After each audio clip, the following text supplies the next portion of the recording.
Contend for the faith that was once for all delivered to the saints.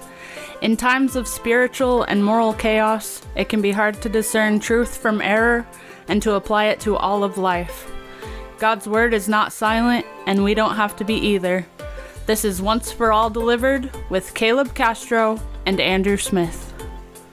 Hello, OFAD lads and lasses. This is another episode of Once for All Delivered. This is about our fifth take to try to start this recording, but we're giving it the old college try once more. So, I am Andrew Smith. I'm Caleb Castro, and I'm not sure that we want to give it a college try these days. That's true, and we'll get into why here shortly. We've done a little bit of recording recently, but we were kind of working through a backlog of episodes we recorded in the latter part of last year and then into January, and now we're in mid-February, and we've decided to basically go back and revisit some prior topics, do a bit of a roundup show, a bit of a miscellany, looking at some things we've talked about before, new developments, updates, changes, things of that sort, expansions on topics we've talked about before. So in theory, I don't know how this goes because of the way we talk about things, but in theory, we're going to do a bunch of topics and short looks at them, and yeah. So, in other words, there was a lot of stuff that we could have chosen specifically, but there's so much, it seems like, that has happened in the past week or two that we're coming across in the news and whatnot. Yeah, so we're just covering them all. It's a wide swath, and I was kind of in kind of making a loose, outline or order of what to go through. I was kind of thinking, it's almost like it's touching the various institutions, the various spheres in society. From education to religion to, politics and whatnot.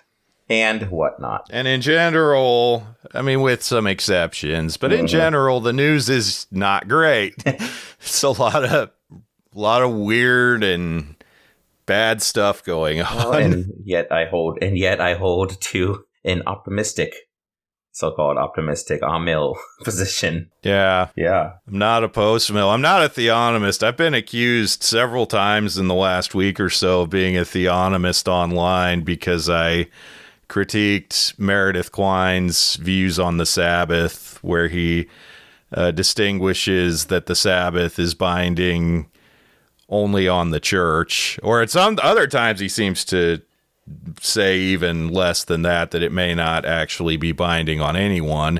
But yeah, and we just did a show with the Restless podcast, and then we released it on our feed last week about Sabbath laws, if you really want to go down that rabbit hole with us. But yeah, suffice to say, I've been called a theonomist multiple times for my takes on that, even though they're completely not theonomic, and I'm sure the theonomists would be offended to be associated with my views. Probably. But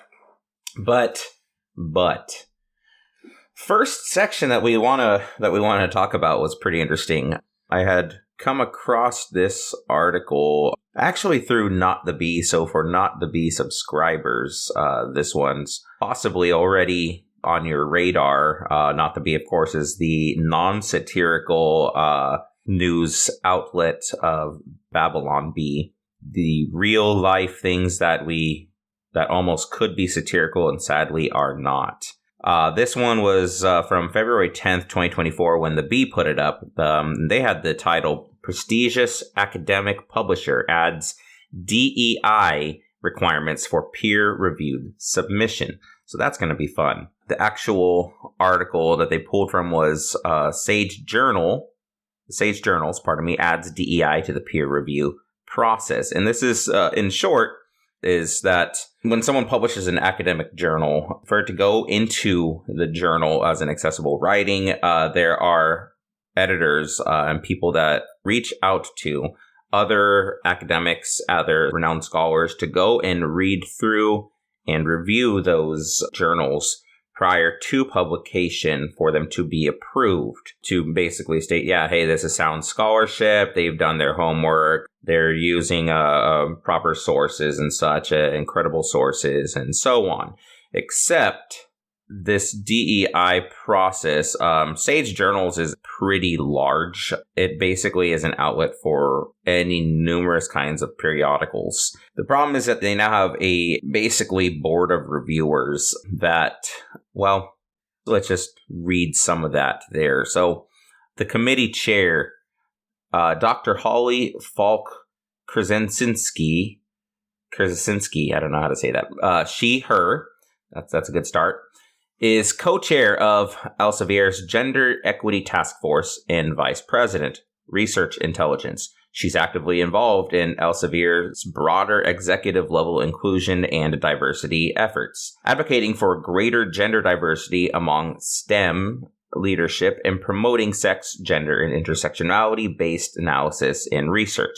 She has been spearheading a collaborative effort that enables researchers to self-report their diversity data. Again, let me read that. She's been spearheading a collaborative effort that enables researchers to self-report their diversity data, gender, race, and ethnicity within editorial management systems in support of an evidentiary approach to accelerating diversity and inclusion in scholarly communication and the research ecosystem broadly. Getting academics to report their information on gender, race, and ethnicity, topics that typically do not have to do with or should not have to do with the bulk of academic publications, unless perhaps your topic is in the areas of gender, race, and ethnicity. There's committee member Dr. Sarah Whitehouse, also her, the journal's manager, peer review and ethics at the Royal Society of Chemistry. I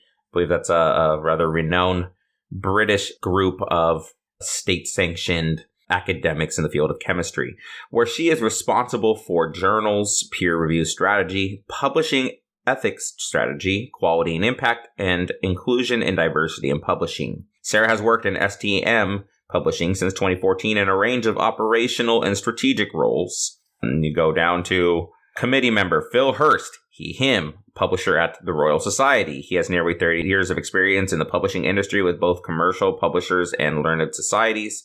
At Current Science, he was a senior editor on electronic products. Later at the Royal Society, he successfully transitioned the journals and peer review online. He's launched both subscription and open access journals, including Royal Society and Open Science. And because this is, someone on the DEI board, he leads in open science, research, integrity, and diversity. Committee member Gordon McPherson. He is the director board governance and policy development, and he seems to be the only one that has credentials that doesn't seem to be explicitly focused on something of DEI. He's an engineer. He's also the only one here who doesn't list his pronouns. Yeah. He's the only one that you have to ask. Are you he, her, she, them, they? Committee member, my favorite here. Committee member Danielle, no last name given. Her is a diversity and inclusion practitioner with nearly 10 years experience in the publishing industry. Currently the inclusion lead because that's a position. Inclusion lead requires a lead at Emerald Publishing. Danielle, has devoted her career to active listening and storytelling, which brings life to her work in inclusive recruitment, equality monitoring. Sorry, that's equality monitoring. Oh no, employee training, and that's an Orwellian term if there ever was one. This is the Gestapo. Employee training, and the retention and development of people with diverse backgrounds and abilities. Her last name is given at the end, Danielle Ormshaw, but not given in the bio like all the others. Like, this is someone who seems to write and publish things for a living and yet is not stylistically conforming to the rest of these bios. But anyway, so this article is describing a situation where basically whether or not you're going to be published in one of these 1,000 or more journals that Sage Publishing or Sage Journals has is going to be how many DEI boxes you check. Essentially, do you meet DEI criteria, and that's going to have something to do with whether or not you're able to get your papers published in these journals. Well, ironically, there was an interview with that committee chair, Elsevier. So Holly Falk Krzasinski on gender equality and research, where her states that part of her mandate is to make sure that she's looking to address gender disparity, non-representation, and bias in research. Yeah. It is also fascinating that this comes in light of the recent scandal at Harvard, where the president of Harvard, who, I mean, let's be honest, she had the position she had basically because of DEI criteria and advancement. Her academic career was underwhelming. Her publishing record was pretty slim. And then she was ousted because it was found out that a lot of her work was plagiarized. So we see in there like what this kind of criteria in the academy is bringing and the kind of people that it's elevating. And then after that, we get this that is just, it's doubling down on it. It's not any recognition of, oh, maybe this isn't the way that we should do things. We need to do more of it. We need to screen journal articles, not on their merits, not on what they say or what they argue, but on this. And this relates to some things that we've talked about before. Particularly something I talked about last summer. I did a solo episode on the accreditation of seminaries, and one of the points I was trying to get across in that, because I looked at the criteria of accreditation, and they're definitely, even in seminaries, using and applying DEI criteria in admissions, in hiring, and things of that sort, and seeking to impose that on schools that want to be accredited. All this to say, the academy is completely fundamentally institutionally captured by DEI.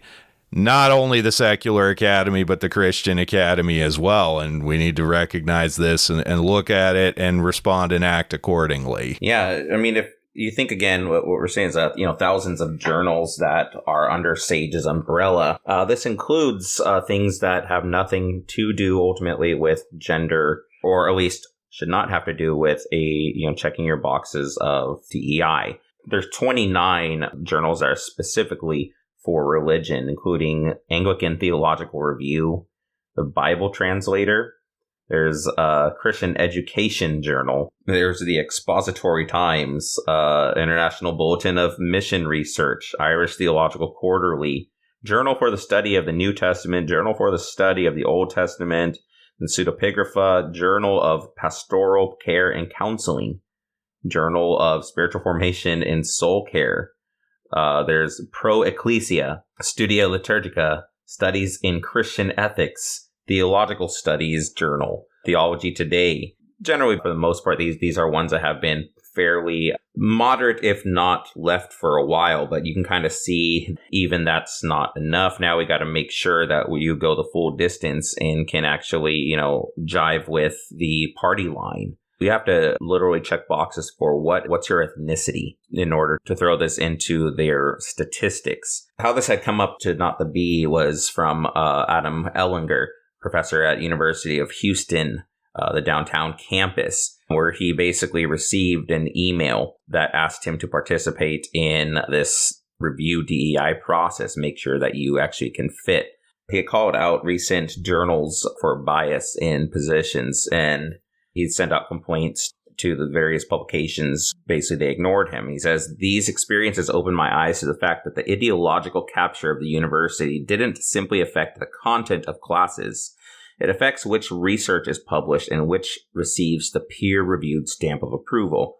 There are many subtle ways that the peer review process has been compromised by left-wing activism, but 2020 began a more aggressive effort to ensure that the pages of the peer-reviewed journals aren't compromised by inconvenient truths or unapproved perspectives that run counter to the post-George Floyd consensus on campus." You just put it in these terms, you're not going to get published if you don't buy the narratives, if you don't fit in with the agenda. So, this is academic censorship on a wide scale. This means that there needs to be a strong push for further creating and endorsing of independent and small publishers. Yeah. And really, too, I think just an evaluation of the criteria we use to determine the quality of scholarship. This is not, by the way, the first scandal that has, rocked the whole world of academic journals and peer review. Some years back, before he got into doing some of the things he is now, you might have heard the name James Lindsay. Him and some colleagues of his basically did a sting operation against several academic journals where they wrote a bunch of fake papers that were a bunch of DEI gobbledygook, and were able to successfully get them published. Another example, years before, there was a primitive AI built called SciGen, and it was used to basically generate several papers as word salad on computer engineering subjects. So this ought to be a real scientific discipline, and was able to get some of those published in journals. Yeah, that book, Cynical Theories, that one where him and I think Helen Pluckrose that he goes in collaborated with in writing these things, and they go and do a takedown of critical theory. I believe they're agnostics, if not atheists, and yet, they're going against the status quo. Not an endorsement of everything James Lindsay says or does, because sometimes he can be a bit silly, but yeah, no, that this is something that he's been shining light on for a while, and others have too. And part of this is, there's almost, I would dare say, a certain incestuous tendency in the academy that getting published for its own sake is like the measure of success and the measure of good scholarship, when it's, as we learn, the reasons you get published and the things you get published might not be all of that. I think this leads into broader questions and broader discussion, as is the things I've brought up before about accreditation and funding and stuff, about what are the priorities and the incentives in academia, and how do those potentially conflict with the priorities and incentives within the church, and the ones under which we as God's people are supposed to operate? And I think more and more we are seeing distance between them. It's getting more and more difficult all the time to be an orthodox and biblical Christian and also be a well-regarded scholar. How we deal with that, you mentioned the need for independent publishers, and that's certainly part of it, but it's probably more than even that. We need independent institutions, schools.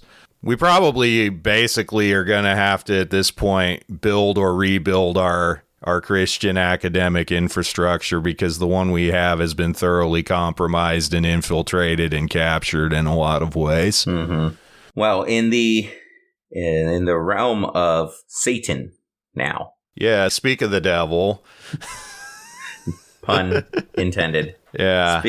Speaking of Ruth Bader Ginsburg. Well, and you're like, wait, you can't associate those things, but we didn't do it. Yeah, it wasn't us. It was the left. I don't remember if we talked about this particular statue. I think we did. There was a statue unveiled in New York City that is clearly a statue of a demon, or a statue of a pagan goddess that was displayed at a courthouse in New York City. Well, it apparently is on a road trip, or went on a road trip to Houston, Texas, to be displayed at the University of Houston. So again, university, I believe a public university in a red state. The statue has been taken there now and will be displayed there to honor abortion and memorialize the late Supreme Court Justice Ruth Bader Ginsburg. This according to reporting on lifenews.com. Ruth Bader Ginsburg, of course, was a radically liberal justice, defender of abortion and all the other terrible horrors that America has done over the last half century or so, because she was on a long time. She died during Trump's presidency, and so I don't remember if Gorsuch or Barrett replaced her, but yeah, so we have this demonic statue now being associated with the sacred religious persons and rights of the American left. Yeah, I can't recall. I think that the statue is supposed to be a Medusa, something of the sort. I mean, it definitely puts off that kind of look. The arms look like tentacles or snakes or something, and then there's the hair's kind of twisted to look sort of like goat horns, which what is it with the Satanists and the goats? I'm sure it's some sort of like play off of Jesus' teaching of separating the sheep from the goats, and you definitely don't want to be the goats, but apparently they do. So yeah, I guess so. It's just kind of a little funny. It was called The Witness. You remember the book of like RGB's like legacy of feminism, right? I mean, what she's known for. She's put in as like the topic of like strong women and like role models for, for kids books, like board books of RGB. She's got like so much merchandise when I feel like, I don't know, she was hardly like spoken of prior to her death. Aside from like those who actually, kind of follow the news, but yeah, otherwise it's just like she was hardly spoken of, and when she dies, she turns into like this massive cultural icon. Yeah. Well, and I think a lot of it is, it's the reaction to the Dobbs decision. There's a good chance that if Ruth Bader Ginsburg had either died sooner or later or had retired, and many called on her to retire during the Obama administration so that she could be replaced by another liberal justice, the Dobbs decision and others like it may not have happened. In fact, almost certainly they wouldn't have happened. That's a bit fascinating. So she's basically kind of become this feminist icon and this icon of abortion and stuff, but in certain ways, also kind of symbolizes its failure and defeat as well. Yeah, the maker is Shazia Sikandar. She likes to explore the theme of justice. She's had exhibitions in New York City, Hava, To Breathe, Air, and Life. So it's quasi mystical New Age spiritism behind it. This one is the 18-foot statue in Madison Square Park. Perhaps the most famous or one of the most famous parks in New York City. The statements on this are, so she's in a golden cast, her hoop skirt inspired by the stained glass ceiling dome in the New York courthouse, her braided hair symbolizing a ram's horn to project strength. It's a religious icon, essentially. Yeah. It is a icon of the spirit of the new age, essentially, and self-empowerment, particularly associated with Ginsburg. It's deliberately transgressive. Like, there's a line later in the article, it says, written on the sculpture is the word Hava, meaning Eve, in Arabic and Hebrew, which Sikandar celebrated. Eve is also the first lawbreaker, right? Yeah. It's like, I was just going to bring that one up. Yeah. That's not really...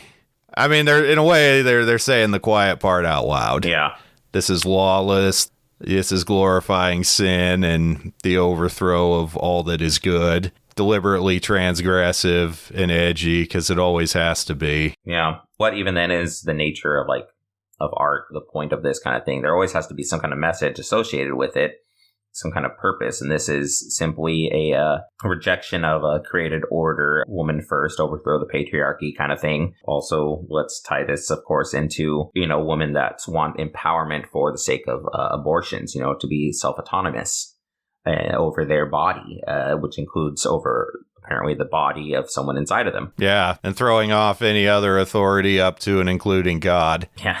Leaving the realm of Satan for the Antichrist, we move into... So really staying in the realm, but a different aspect right. of it.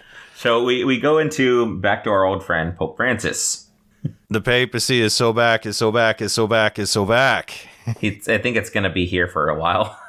Yeah, it's not going anywhere. So, more pushback. On Fiducia Supplicans, is that what we're doing next? We'll do that first. Yeah, so basically, we talked about, when we talked about Fiducia Supplicans, did our additional installment on the papacy, just how much conflict and confusion there had been about that decree and all the things that it brought. We went through a list. We looked at all the different countries and how some were receiving it and others were receiving it quite differently.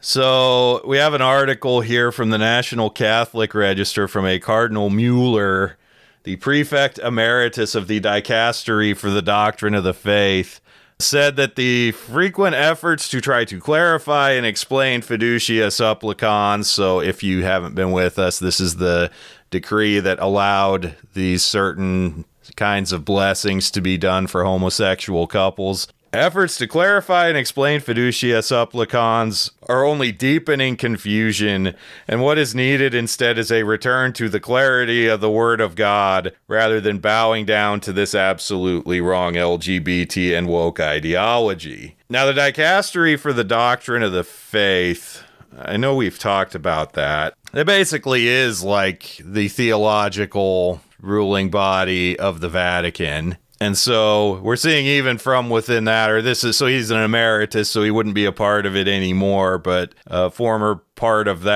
member of that is saying we've gone off the rails here.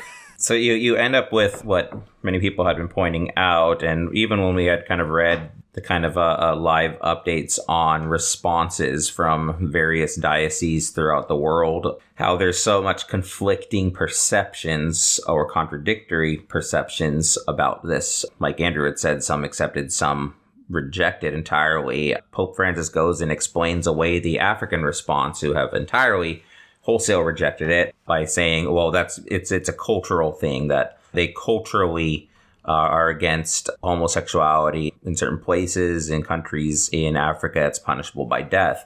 That's a cultural matter, but for the rest of us, it's something that has to be followed. Pope Francis doesn't really want to mess with the Africans.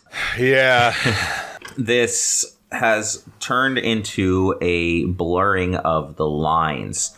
And Pope Francis, from the Italian Catholic journal Credere, had said, I think it was just a couple of weeks ago now, or 2 weeks ago, where he had said, "Nobody is scandalized if I give a blessing to a businessman who may be exploiting people, and that is a very serious sin." So first of all, on that statement, should you then be giving a blessing to someone who's known as a businessman that is exploiting people? That already begs your question. What point are you trying to make?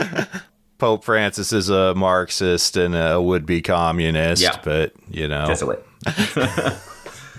Yep. He goes on saying, so whereas they are scandalized if I give it to a homosexual, this is hypocrisy. No, I would say the hypocrisy starts at when you give the blessing to the businessman and then profess to be of the church. And then he continues in saying he blesses everyone in the confessional. And this is a great one. I don't bless a, scare quotes, homosexual marriage. I bless two people who love each other. Let's sit on that there for a second. Love is love. Is love is love is love. Yeah. Except when it's sin. Right. At our church, we've been doing a Bible study in the book of Galatians. We just were talking about this last week, the part in chapter 5 where he's talking about liberty being used as an excuse to bite and devour each other. We're using a book by Dr. Joseph Pipa, the former president of Greenville Seminary, on Galatians. And this was something he talked about, and it's an important point, is that when we're called to love one another, we're called to love one another according to the law. So there in Galatians, Paul quotes, "You shall love your neighbor as yourself." That's a summary statement of the moral law, the 10 Commandments, how we are to love God and love neighbor. We are completely, as a society, unmoored from that. Love has gone from being something objective and grounded in the law of God to being something just completely subjective. It's what makes me feel good, what makes me happy, what makes me most myself and self-realizing. It has nothing to do with any standard of what is good or what is right. It's just love is what I want and when I want it. There's truly no love of neighbor if it's not flown out of the love of God first. You need to know who God is, as God is love, in order to even love someone else and acting for their best interests. And this includes in the 7th commandment, as thou shalt not commit adultery, in the words of the Heidelberg Catechism, that all unchastity is forbidden. But this also includes inciting someone to unchastity and basically encouraging someone or giving them cause to continue in unchastity. And that's precisely what this does. Or to use the Westminster's terms, we're not only to avoid sin But as the larger catechism says, all means and occasions thereunto. We give the platform to highlight the sin here. We're putting them on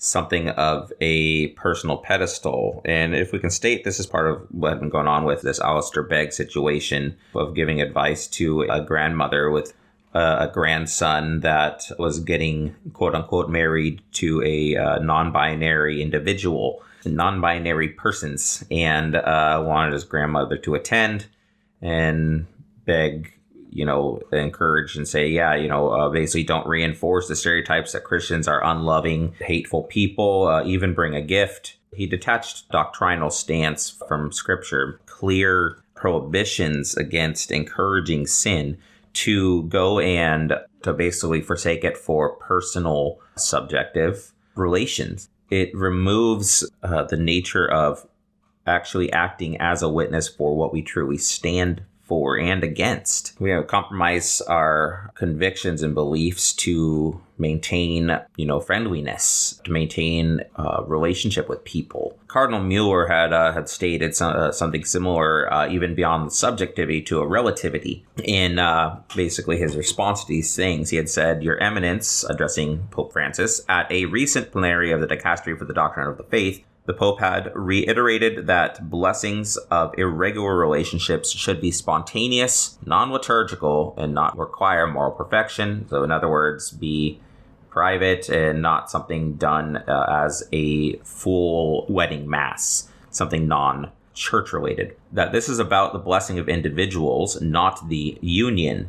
But if this is the case, was there a need for such a document, as such individual blessings are already permitted? The National Catholic Register adding, "There was no need for this document, but now the later interpretations are relativizing themselves, and they are only deepening and widening the confusion. They cannot explain what the difference is between a liturgical and the private benediction. They are putting forward a nebulous connotation instead of saying what is absolutely clear in the gospel, the word of Christ." You could see this even when there was one parish and priest that was put under discipline from Pope Francis for basically hanging a giant rainbow LGBT inclusivity banner that's saying, all are welcome, and basically making a production of the blessing. I think the priest went and busted out a rainbow stole for the occasion and blessing the homosexual couple.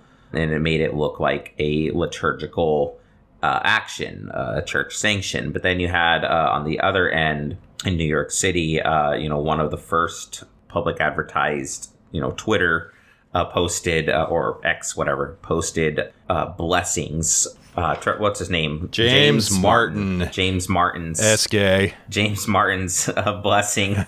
Advertised all throughout Twitter, and that was met with endorsement from the Pope. Yeah. So not even consistent enforcement and application from the Pope, because those Jesuits got to stick together. Yeah, of course. Jesuit club. Yeah, Rome is burning, and we're here for it. But this is coming to a church near you as well, if it hasn't already. As we already saw with Alistair Begg and such. Yeah, we'll continue in the realm of the Vatican now, just before moving on from this realm of religion. From the National Catholic Reporter, so a different NCR than the National Catholic Register. The National Catholic Reporter, the article titled, "Inside the Vatican's Synod Office, New Style of Leadership for the Catholic Church." There's been a push we brought up in several prior episodes about basically a more inclusive church that looks to utilize the hoi polloi's perspectives and involvements in leadership. The little people in the pews. There's been what was called the Synods on Synodicalism that occurred in this past October, which had for a time, we mentioned in previous episodes, been basically going and paneling and interviewing particular congregants through various dioceses throughout the world to basically get people's feedback on the church. Where do we need to improve? Where do we need to pull back on? And then taking that to the bishops and then taking that to larger meetings and comparing notes. The thought is basically The Holy Spirit is living and active in all the people, and we need to be following then what all the people are feeling compelled and convicted to do. It's something very feeling led. So how is the Spirit working in the consensus of the people? We need to be listening to that. And I'd stated before that this is a very dangerous route, because basically it doesn't really matter what the people say, whether they're biblically aligned things or not. The Vatican can at this point really just say, they can do what they want and just say, oh, well, the Spirit, according to our data, is working in people in this way, whether that can actually be verified or not.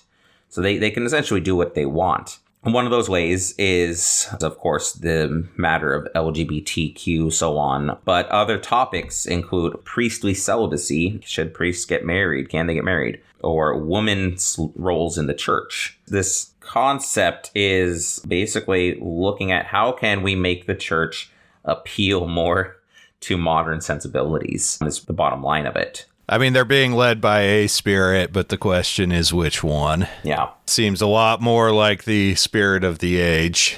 Yeah, Pope Francis has been, very, very friendly with and optimistic with women's involvement in the church and in leadership roles. And that kind of has to beg the question of, well, what kind of leadership roles? They can't, outright say, oh, they can become priests, but they're considering making a diaconate, ordaining women as deacons, which in the Roman Catholic system, we have to keep in mind, is not like the Protestant system where they are the office of Christ's mercy in handling the physical care of the church, but that for the Roman Catholics, they are junior priests, basically, that they can do homilies. They can basically help conduct the Mass as long as they're not consecrating the elements themselves, because only a full-on priest can do that, but they can administer these sacraments in certain capacities. You can basically do almost all the roles but the actual consecration and relationships with the bishops. But it's an inclusive church. Pope Francis says don't reduce women's roles to the question of ministry, which might be a fine statement in and of itself. But we brought up in the past how he's thinking of something of saying that the church is woman, the church is a mother, the church has its figure in Mary. There's a Petrine church, a patristic and masculine church that has been given too much attention, said the Pope. We need to have a Marian, womanly church. We can't function without church as woman. Yeah, and those of us who are Protestants who are now living in the exile from the main line, if they dare to ask us, we could tell them where all of this leads, but yeah. But have fun. Yep, have fun with that. And that is all the time that we have on this OFAD, our roundup of various topics. It was supposed to be one brief episode, but has turned into multiple episodes. That's just how we do things. Yeah. That's how we do things. We're both pastors. We can't be particularly brief about anything, it seems. That's right. Just be thankful we didn't put this in 3 points. Although it may be 3 parts. Maybe. Yeah, 3 parts. There we go. Oh, boy. It's happening. So anyway, thanks for listening. You can reach out and complain or whatever at the usual places, OF80podcast@gmail.com, Facebook, and I guess it's okay to call it X now at OF80 podcast. But if it's not okay, then it's still Twitter. Yeah. If you have any complaints or whatever. I assume there can't be. It's complaints or things like complaints. There's nothing good or redeeming about this. Well, and with that, we ask Heidi to take it. Yes. Thank you for listening to this episode. For the latest news and updates, visit our Substack at onceforalldelivered.com, where you can also support our work with a paid subscription. You can also follow us on social media at OFAD Podcast. If you like what you have heard, leave a 5-star review where you get your podcasts, and spread the word about the show. Once for All Delivered is hosted by Andrew Smith and Caleb Castro, and produced by Andrew and Heidi Smith. A special thank you to our founding members, Eric and Kathy Hepker. We hope you will join us again next time on Once for All Delivered.